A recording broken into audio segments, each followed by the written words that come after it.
வணக்கம். உங்கள் சதீஷ் ஆறுமுகம். இந்த வீடியோவில் என்ன பார்க்க போகிறோம் அப்படின்னா, டிஎன்பிஎஸ்சி இப்போ ரிலீஸ் பண்ணியிருக்காங்கல்ல, ஜனவரி 12 ரிசல்ட் அப்படின்ட்டு. அந்த அறிக்கையில் உள்ள நிறைய முரண்பாடுகள், குறைகள், இந்த மாதிரி விஷயந்தான் டிஸ்கஸ் பண்ண போகிறோம். என்ன அப்படின்னா, புயலால் எக்ஸாம் தள்ளி போகுது. புயல் இன்னும் கரையை கடக்கலன்னு நினைக்கிறேன். டிஎன்பிஎஸ்சி ஆஃபீஸில் இருக்குது போல். அதனால் திருத்தர பணிகள்லாம் ரொம்ப பாதிக்கப்பட்டிருக்கு. ஏன்னா அவங்க சொன்ன டேட்டு, ரிசல்ட்டு ஷெட்யூலில் இருந்த டேட்டு, ஆரம்பத்தில் போட்ட டேட்டு, போட்ட மாதம், அதெல்லாம் கடந்து பல மாதம் கடந்து பல புயல்களை கடந்து அப்புறம் தான் நம்ம இந்த புயல்லாம் வந்தது. ஆனால் அவங்க அதை ஒரு காரணத்தில் அடிஷ்னல் பாயிண்ட், இந்த அரசியல்வாதி தான் சொல்லுவாங்க, பக்கம் பக்கமாக எழுதுவாங்க. நான் யார் தெரியுமா, நான்லாம் ஆரம்பத்துலேருந்து இந்த சாதனைகள் பண்ணேன், இப்படி பண்ணன்ற மாதிரி.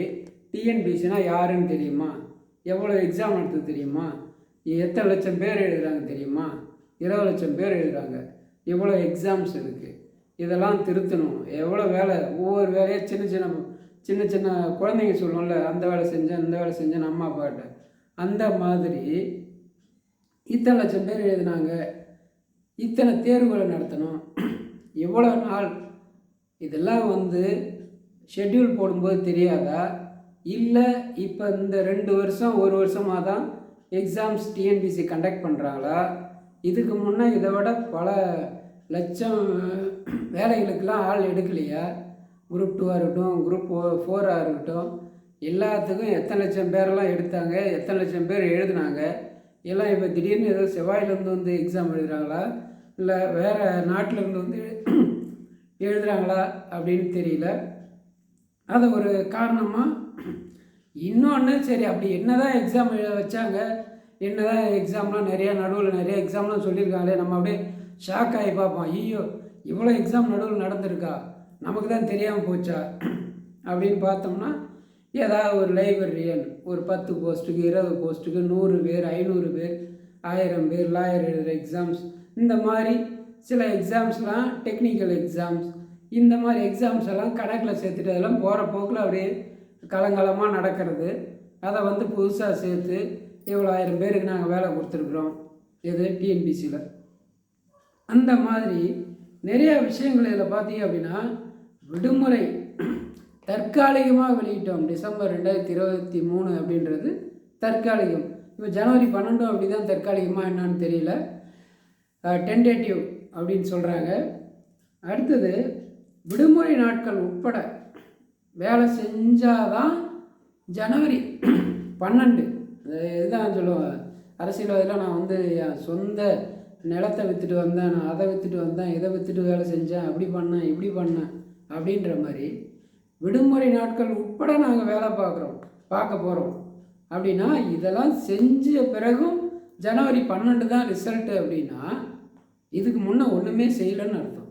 கிட்டத்தட்ட ஒரு மாதம் இருக்குது. நாங்கள் இன்னும் விடுமுறை நாட்கள்லாம் வேலை பார்த்து அப்போ முடிப்போம் அப்படின்னா, வெள்ளம்லாம் எத்தனை நாள் வந்தது, அதுக்கு முன்னாடியே நம்ம ரிசல்ட்டை வெளியிட்டிருக்கணும். எத்தனை வருடங்களாக காத்திருக்காங்க, இவ்வளோ அவசரமாக இதை வெளியிட வேண்டிய தேவை என்ன. இன்றைக்கி சனிக்கிழமை, அப்போ ட்ரெண்ட் ஆகுது, நிறைய எதிர்க்கட்சி தலைவர்லாம் பேசுகிறாங்க. அப்போ ஏதோ ஒரு அழுத்தத்தின் காரணமாக இதை வெளியிடுறதுக்கு பதிலாக ரிசல்ட்டை வெளியிடலாம். இதெல்லாம் முன்கூட்டியே ப்ரிடிக்ட் பண்ணலாம்.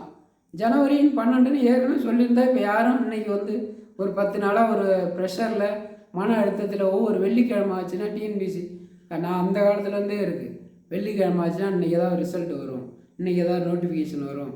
மெயின்ஸு என் பழைய வீடியோ போய் பாருங்கள், ஒரு 6 மந்த்தில் 1 இயருக்கு முன்னே போட்டிருப்பேன்.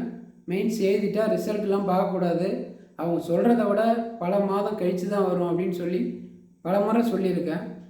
ஏன் சொன்னேன் அப்படின்னா, அவ்வளோ தூரம் நான் பல மெயின்ஸில் அந்த டைமில் சரி இன்றைக்கி வரும்னு ஒவ்வொரு வெள்ளிக்கிழமையாக, அது வெள்ளிக்கிழமை சென்டிமெண்ட், சில டிசம்பர் மாதம் டிசம்பர் 15 நம்ம மூளையை கசக்கி போன வருஷம் இப்படி ரிசல்ட் வந்தது, இல்லை இன்றைக்கி ஒரு ரிசல்ட் போட்டிருக்காங்க, நைட்டு 8 மணிக்கு போட்டிருக்காங்க, அப்போ டிஎன்பிசியில் இன்னமும் ஆள் இருக்கிறாங்க, நைட்டு போடுவாங்க, அப்போ வெயிட் பண்ணலாம், நைட்டு 9 10 அந்த மாதிரி நேரத்தில் ஆனுவல் பிளானருக்கு நிறைய பேர் வெயிட் பண்ணியிருப்பீங்க.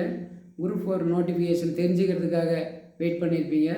அந்த மாதிரி பல லட்சக்கணக்கான பேர் வந்து வெயிட் பண்ணிகிட்ருக்கீங்க. ஒவ்வொரு விஷயத்துக்கும் வெயிட் பண்ணிகிட்ருக்கோம். இப்போ இது என்ன சொல்ல வராங்க?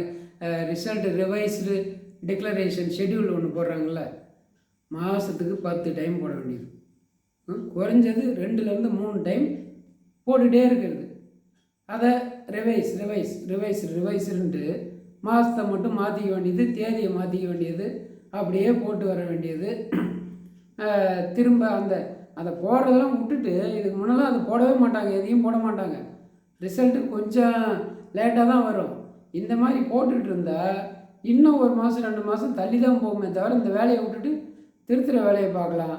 55,000 பேர் அதெல்லாம் தெரிஞ்சு தான் பல மாதம் டைம் போட்டு ரிசல்ட் டிக்ளரேஷன் போட்டிருந்தாங்க. இன்னும் பல லட்சத்தை இழுத்துட்ருக்காங்க. ப்ரிலிம்ஸ் ரிசல்ட் விட்டாச்சு. அதனால் ஜனவரி 12 டேட்டோடு சொல்லியிருக்காங்க. இப்படி தான் டிசம்பர் 15 எதிர்பார்த்தோம். இது திரும்ப இன்னும் ப்ரெஷர். இந்த மாதிரி ஒன்றையும் போராடி தான் வேலைக்கே வரணும் அப்படின்னா எத்தனை பேர் அந்த போராட்டத்துக்கு தயாராக இருப்பாங்க? போராடுறதுக்கு எத்தனை பேருக்கு தெம்பு இருக்குது? போராடி ஜெயிக்க வேண்டிய இடத்துக்கு எத்தனை பேர் நம்மளை ஹஸ்பண்டோ ஒய்ஃபோ இல்லை அப்பா அம்மாவோ அனுப்புகிற அளவுக்கு எக்கனாமிக்கலாகவோ இல்லை மென்டலி சப்போர்ட்டாகவோ எத்தனை பேர் இருப்பாங்க? எதிர்வரும் காலங்கள் எப்படி இருக்கும்? இது கட்டாயம் வந்து மாற்றிக்கொள்ள வேண்டிய நடைமுறை. தொடர்ந்து நம்ம வந்து கண்டனங்களை பதிவு செய்வோம். விரைவில் அந்த சொன்ன தேதியிலாவது ரிசல்ட் எதிர்பார்ப்போம். குரூப் 4 நோட்டிஃபிகேஷன், ஆனுவல் பிளானர் எல்லாத்தையும் விரைந்து வெளியிடணும்னு சொல்லி டிஎன்பிஎஸ்சிக்கு கோரிக்கை வைப்போம். நன்றி.